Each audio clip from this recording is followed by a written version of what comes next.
I gotta remember to look ahead. Is what Yeah. I'm not. All right. Hey, Commissioner Jill Johnson is here with us. This is my fourth podcast, and we secured an amazing interview with actual elected official Jill Johnson. How are you doing today? I'm doing great. Thanks for inviting me. No, happy to have you. Yeah, no, I'm was really excited that you were able to make it because I know you have a crazy busy schedule. Well, they gave us lunch, so I could Okay. fit in. Yeah, But you just got back from DC, right? I did. Yeah, last week we went with the Oak Harbor delegation to the Pentagon, and we were just back there talking about some local military issues, confirming our commitment to the Navy base in Island County, and just making sure that we didn't have any unspoken problems. And we don't. Okay. Well, good. Good. Yeah, you don't want to have problems directly with the Pentagon in the Pentagon. No, bad. So, but yeah, no, I'm glad that meeting went well. So I'll jump right into some questions. The first question is, you are running for re-election. I am. Great. Currently, we don't see an opponent for you. Nobody's filed with the PDC, so that's a really positive thing. So you're so good at your job that nobody dares run against you. That's a pretty good sign. Well, I don't know if that's true. I think a lot of the focus has been on the District 1 commissioner's race. And so I'm hoping that kind of is distracting people from what's going on. And then I also do hope that people think I'm doing a good job. And they're like, well, I try to hear all sides of things and represent different people at different times. And even if I don't always agree, I want to make sure their point of views included in the conversation. So I hope people feel respected, and then, and I hope my knowledge of local government is reassuring to them. Oh, good. Yeah. No. Well, so far so good. I think it's probably a good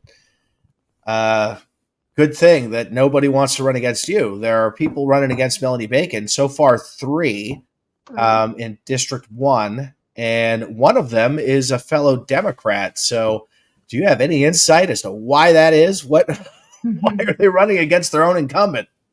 I think all parties at different times have generational differences. I think, Melanie represents that district demographic well, but I think there's differences in points of view. I think that maybe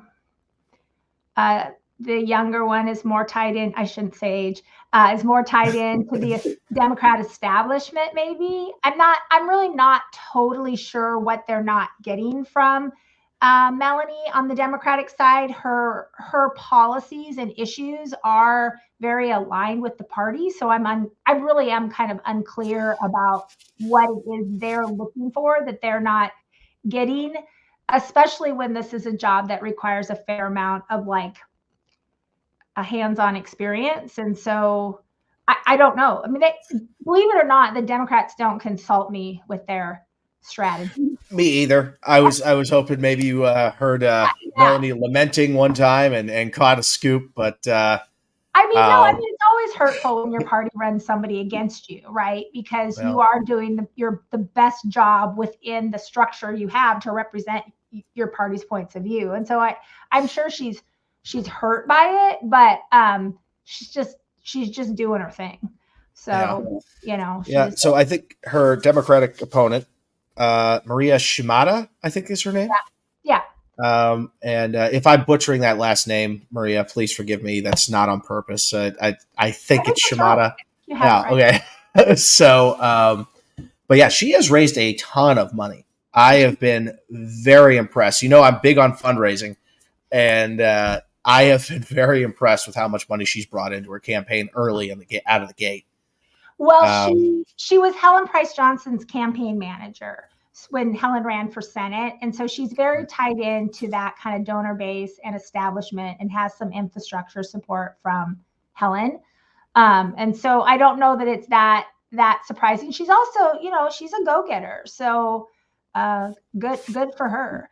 I love Melanie Bacon. I think she's a woman of great character and integrity. We just have very different politics. So I'm just not really, totally pulling for either one of them. but I'm never going to say a bad thing about Melanie because I enjoy working with her. Yeah, no, I've met her a few times. She's a very sweet lady. My inclination is to vote with my party, though. So I've got two other options, which it looks like Steve Myers and Wanda Groen. Yeah. Wanda Groen, you've served with her when she was treasurer for 8 years. Sure. And she, by all intents and purposes, did a great job. Good and then she retired and took a job in Langley, basically working their budget. And now she's going for the big job of forming the budget as a commissioner. So, and then we've got Steve Myers, who used to work in housing development and had his own company, a business owner.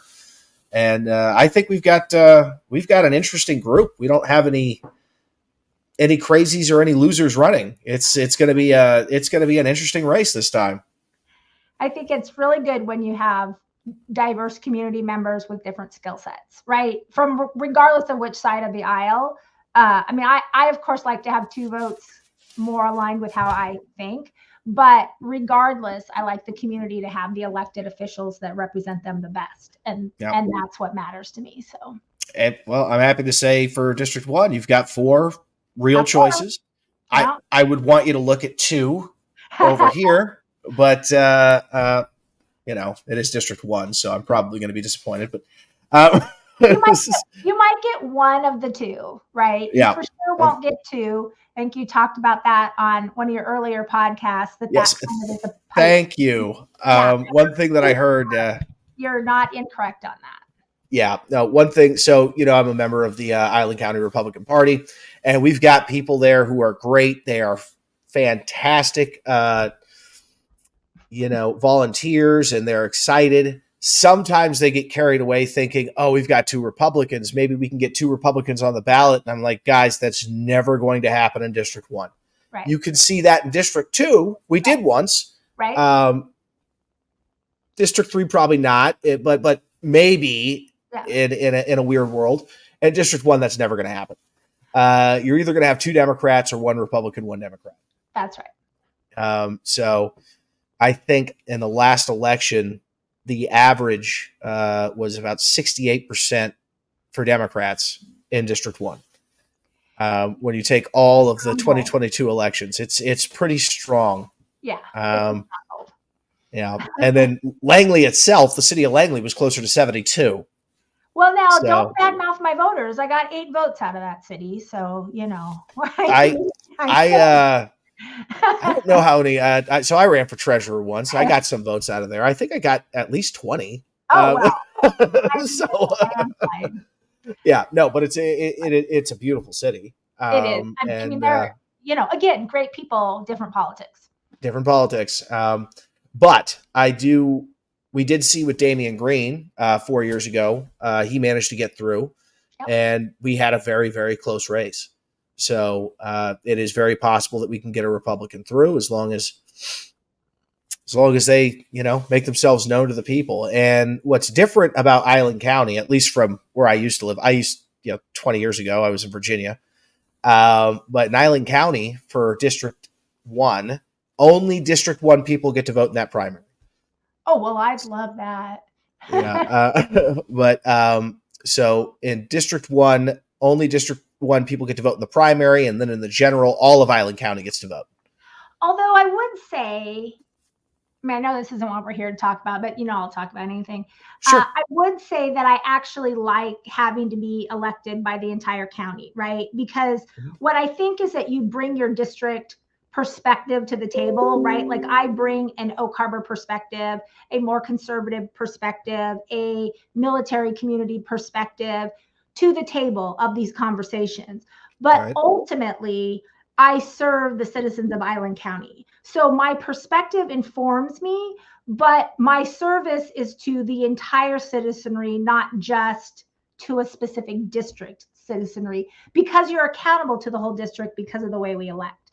And I think that's important, right? Because otherwise you only have one person that cares about Camano Island.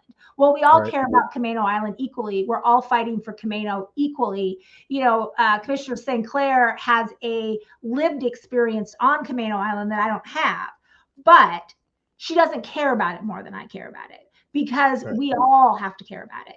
And so I kind of like that, and it's the same thing about South Whidbey. I mean, it'd be easy to roll my eyes at the 8 votes in Langley, but I need South Whidbey to vote for me as well, right? And the way to do that is to represent their interests. You're not going to care about any of those interests I hate to be cynical, but if they don't vote for you, you can easily marginalize different voices. So I think it keeps, even my 2 colleagues, it keeps them a little more in the center sometimes, because they have to go through Oak Harbor too, and they have to go through North Whidbey too, and they've got to stand in front of those voters too. And so I think it makes you a more effective county commissioner to make sure that the entire county is electing you.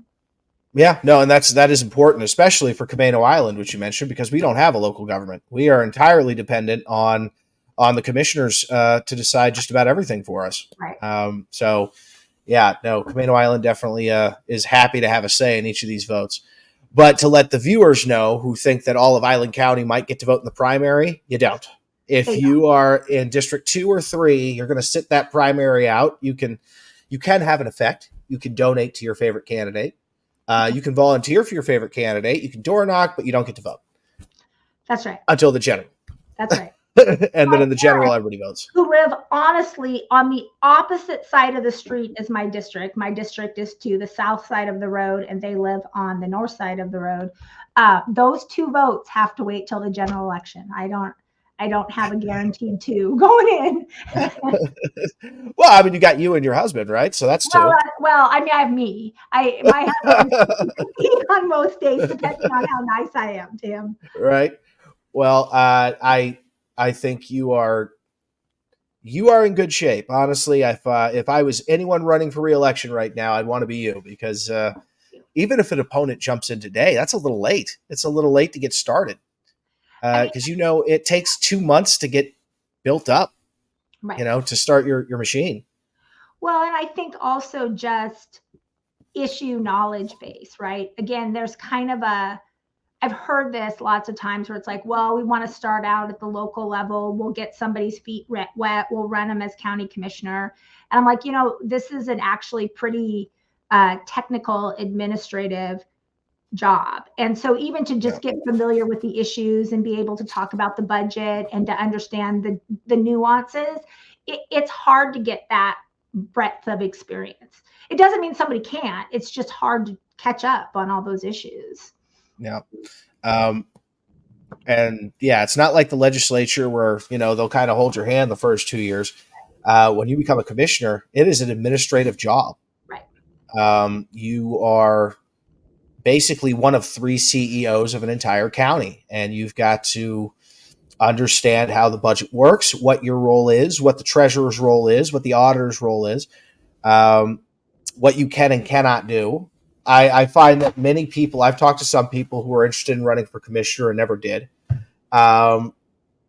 because when they found out, this isn't just a legislature position for the county, this is an administrative job where I could very easily screw something up.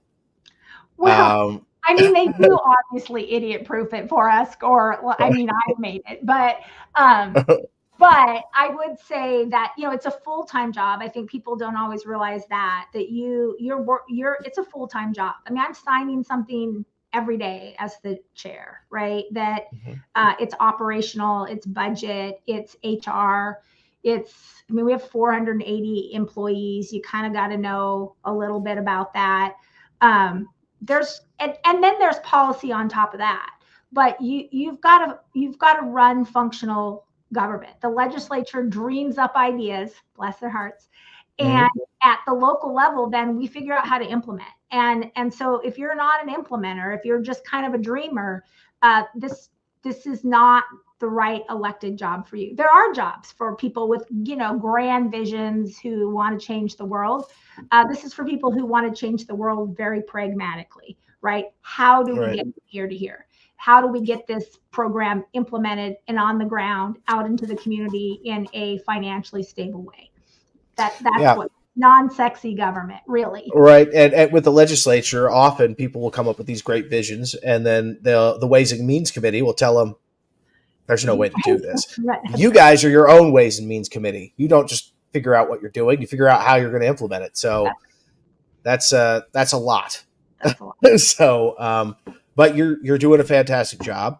I know you're outnumbered, but even being outnumbered, you have had a major effect. I haven't seen anything particularly crazy far left get through. That's affected my life, and I think that's because you're very good at, bringing people to reality and saying, "Hey, let's not rock the boat right now." So I appreciate your voice, our only voice, in the commissioner seat. So one other question I have for you. So you are the chair, correct? Right now, yes. Okay. So does that alternate automatically, or is that chosen by the other three? We vote, but typically we alternate year after year, right? So depending on what happens next year, it will determine who's next in line for the chairmanship, right? So we usually don't make a new commissioner the chair. I was chair my first year, but that was a bit of an anomaly. But yeah, we rotate. So it's not really a sign of power. It's just a sign of mutual respect. No, it's a sign that Jill Johnson is by far the greatest of the commissioners. That is. I mess up. I say to myself in the mirror, and then the working reality sets in, right? Where I'm like, oh gosh, these other two are good. If you're running for office, humility is for next year. Yeah. You're the best. But so now, as the chair, I think that means you also serve on the finance committee, correct? Yes. So you are one of three. I believe the auditor and the treasurer is the chair of the finance committee, and you and the auditor work together to decide exactly where it is we're going to invest, among other things. Investments. Sorry, the treasurer does the investments. Right. So the finance committee basically listens to what the treasurer is going to do, and do you guys have a vote in that if you hate it, or does the treasurer just say, well, this is what we're doing, deal with it? I mean, we have a vote in if we thought, well, we have financial policies, first of all. So if we were outlined in policies, we could call something out. And we have a vote if I thought that we were if we were too liquid or if we were too leveraged out, we could say, hey, we want you to sell at a loss to get more liquid capital. I can't imagine a scenario where we would necessarily say that unless we were desperate. We're not. But I think we could weigh in. Ultimately, it's the elected treasurer's authority. But I've never worked with a treasurer that's disrespectful to their colleagues, right? So if the organization as a whole was like, hey, this is a bad investment strategy, I think Tony would listen. No.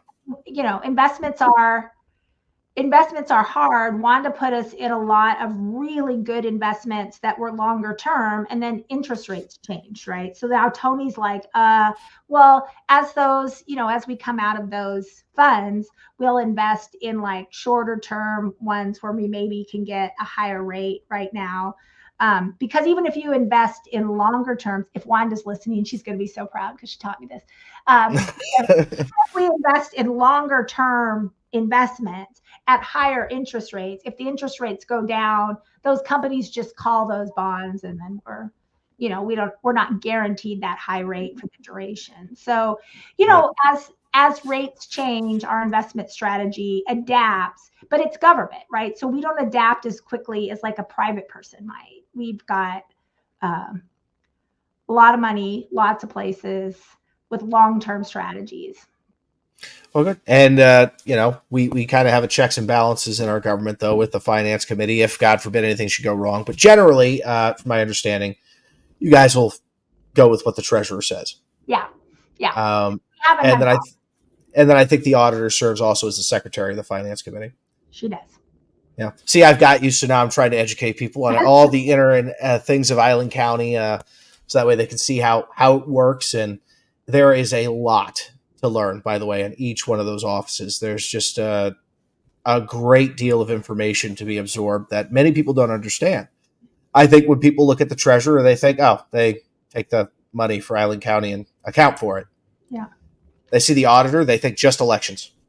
Just Oh, elections. I don't know. Licensing happens in there. Yeah. Account reconciliation happens in there. There's a lot. There's a lot. Yeah. Yep. And then I think they see the commissioner and they think Island County legislature, That's which is true, but there's a lot more to it. I mean, somebody has to make sure that you have an IT department. Somebody has to make sure HR laws are followed. Somebody has to say, hey, you got to come to work, right? Like Yep. somebody has to say, why are the permits taking so long? So all of that operational stuff, county commissioners. Well, perfect. And now correct me if I'm wrong. I think this is the end of your second term or third? Okay. Third term. So, wow. So you've got Is that right? just about 12. Yeah, that's right. It'll be the end of my 12th year. Yeah. Okay. Yeah. 12 years. Wow. So that's amazing. Yeah. So very few people more qualified than you to take the role. You've been doing it for 12 years. So, well, so let me ask you this. Let's say a Republican was to get elected next to you, whether it be Wanda Groen or Steve Myers. Yeah. What would you say, hey, here's some things on the agenda that I might want to fix or improve? You know, I don't know that policy-wise we're coming out in radically different places right now. I mean, you mentioned you haven't seen anything really crazy. I think for me, a lot of it's just the focus on fundamentals, right? So I use this expression all the time and people kind of roll their eyes at me, but it's like small ball, right? So I think local government is small ball baseball. Hit the ball, run to first. Right? Mm-hmm. You don't always have to swing for a grand slam. You have to know the rules of the game and you have to play those rules well. And so I'd like to see us really focus in on, more of our permit timelines and, how much are we spending for different types of things that we're doing. We've got some pretty significant items coming up to talk about. And I'd like to prioritize and focus. I'm not as enamored with going down to the legislature. I mean, I did do the DC trip. I do that once a year. But I feel like the main difference is just kind of that focus on fundamental government, right? Mm-hmm. I want to deliver on the promises we have out there before we start layering on new promises. And I think that that's kind of more of a conservative style of government, right? Keep it focused on what you need to do, stay in your lane, watch your budget, honor the existing promises that you have, and then build from there. So I think that would be kind of the big change, is just going back to what is our function and making sure that we are focusing our time and our staff time on those issues and delivering high governmental services in the role that we play. I think that's what you get from two conservative commissioners. Well, that sounds good to me. So basically government working like it's supposed to and staying in its lane and not getting involved in things it's not supposed to. Right. You say I could have said that in 15 seconds, but I take a minute and a half. See, I'm the moderator. I summarize things. Thank you. I have to dumb it down because I'm not as smart as you. So simplify complex things. It's a sign of intelligence. That's what people tell me to make me feel good. So I'm now going to tell you. Well, thank you. Yeah. So right now, so far unopposed, but we never want to just rest and assume that that's what's going to happen, because somebody could file all the way up until May 12th. Yeah. I think May 12th is the last day of filing. And they will, right? I mean, it's modern day politics. I'm sure that will happen. There's always somebody who thinks, well, you're not representing my point of view or perspective well enough. And so I've done this enough now where I understand that and don't take it quite as personal. Yeah. Well, so for those of us who want to see you reelected, what is it that we can do to help your campaign? How can we find you, and what do you need? I mean, really, money right now. I could probably raise a little more money, which is P.O. Box 1818 or P.O. Box 818, Oak Harbor, Washington 98277. And then really, when we get in the swing of it, I like personal yard signs. I like yard sign locations for the big 4x8s, but really what I think matters is when people put your name in their front yard, right? Because it's more than just name ID at that point. It's like somebody saying, I'm going to put my reputation behind this person. And I think that carries more weight. So I love personal yard sign locations. Parade walkers are always nice, just to show that you have support and that people who are excited about you. And then sign waving events also. Sign waving's great. And then also I'm a taker of prayers, right? If somebody wants to add me to their daily prayer or weekly prayer list, I'll take it. Like I like encouragement. I think all candidates do, right? It's hard to be out there. And so even if you're like, well, I can't do anything, I don't have the financial means, or I don't have the energy, there are things that you can do to encourage any elected official to continue. And then, of course, the most important thing is vote. We do need the votes. That's true too. So. And I hope people don't get discouraged. I'm watching the top of the ticket stuff, and I listen to the media, and everybody's kind of like, oh, well, it's a rematch of what we had before. I know some people are excited about that. Some people are discouraged about that. But we still have a governor's race. We have a very important Senate race. We have a state house race. We have county commissioner races. Those are operational government that affect your day-to-day life oftentimes more than that big presidential race does in terms of day-to-day living. And so I hope people stay engaged and recognize that there's still reasons to get out there. Like, don't give up because you wanted another presidential candidate. Don't take your toys and go home. You can still fight for the government you want.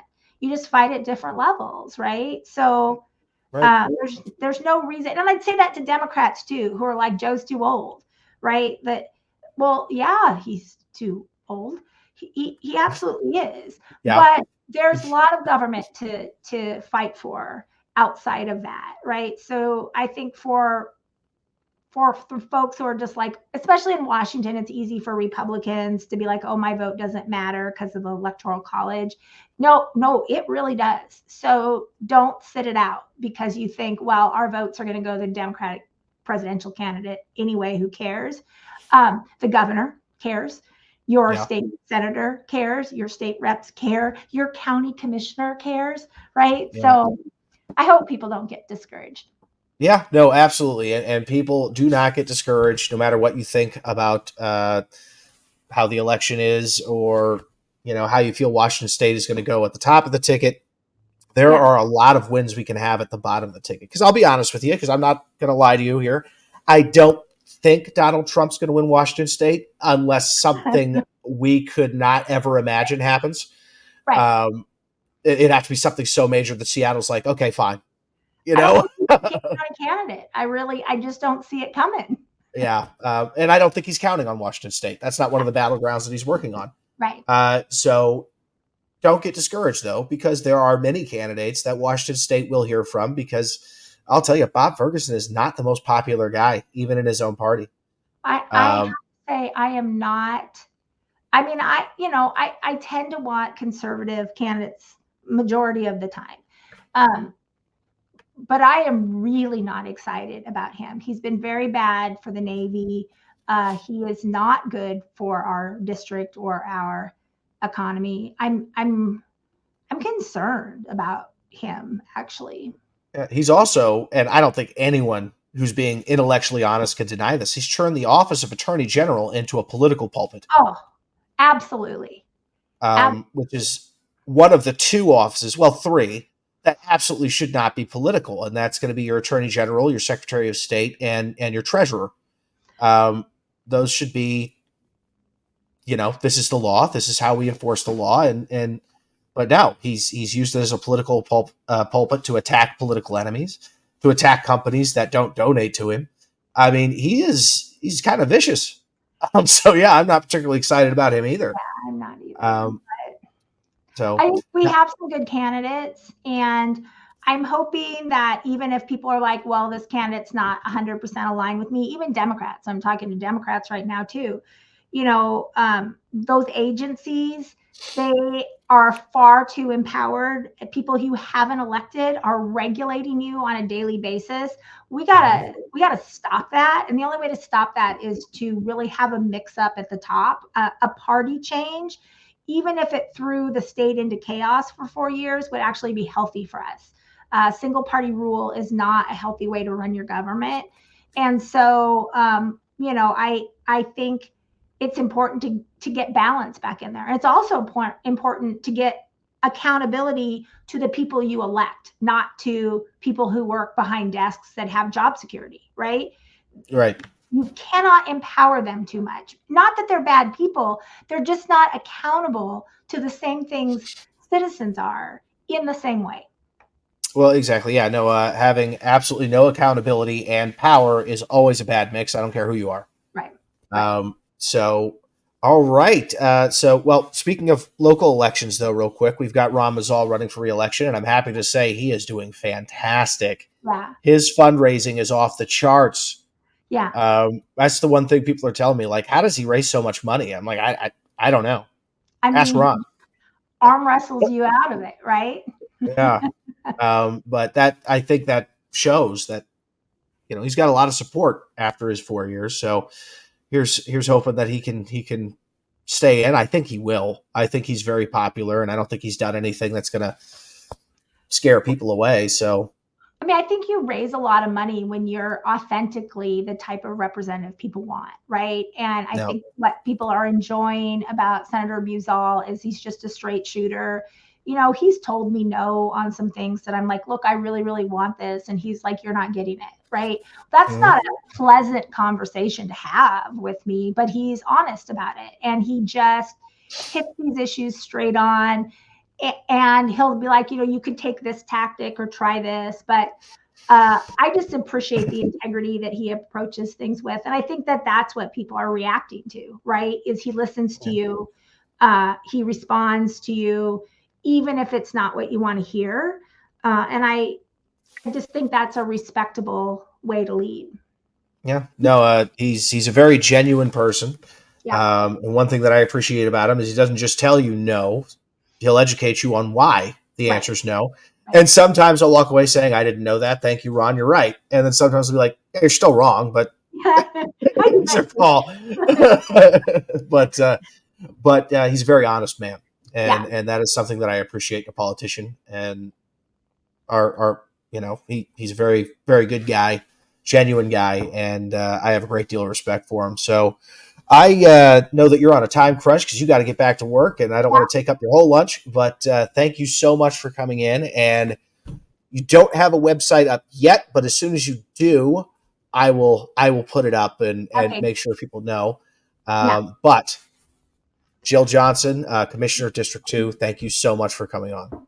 Thank you for having me, and maybe I can come back further into the campaign and talk more about issues and different things as we progress through the process. I'd love the opportunity.